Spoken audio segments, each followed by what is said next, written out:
Libya's post-Gaddafi world is showing a lurch towards radical Islam, with strict Sharia law and Al-Qaeda flags in evidence there. It's barely a week since NATO moved out after the campaign to swap a dictator for democracy. Yet the alliance and the US don't seem too concerned about the shape it's taking. And Chichikan explains why. Cheer first, question later. Not so long ago, the US media presented Libyan rebels as freedom-loving folks yearning for democracy. After Gaddafi's killing, the narrative changed. You know, you talk about this Arab Spring, and many people viewed it here as a move towards democracy. But really, that is not exactly what's going on. It seems the US media just woke up to the unfolding human rights disaster in the region. Libya's new rulers are at risk of being accused of the same kind of abuses they fought to overthrow. An Al-Qaeda flag planted on a Libyan courthouse stirred quite some panic. And not just that.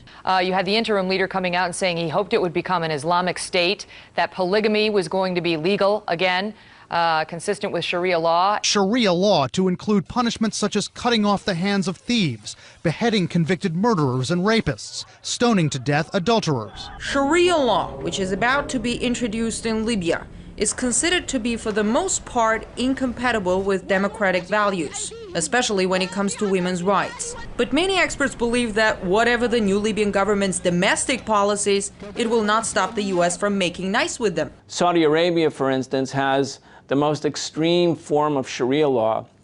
Women are not allowed to drive cars, they're not allowed to vote.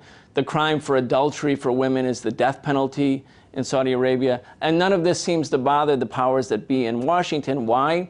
Because Saudi Arabia does the bidding of the United States in this oil-rich region. Saudi Arabia being a dictatorship and not a democratic state, yet America is a big ally and a big supporter of Saudi Arabia. That just shows that we really don't care for working with democracies, or we're working with dictatorships, or we're working with secular governments or religious governments. What we care about is our interests in the region. Bahrain, another US ally in the region. It hosts America's Fifth Fleet and also lives under Sharia law and has a questionable human rights record. As for Libya, those in power are there only thanks to NATO, and particularly the United States. The media here had generally been supportive of the campaign to topple Gaddafi.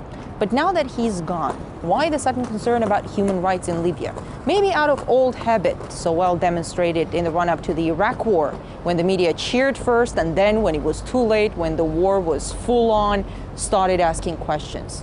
Analysts say human rights in Libya was never a top priority for those in Washington who called the shots and threw their support behind the current Libyan government. I'm Chichikan reporting from Washington, RT.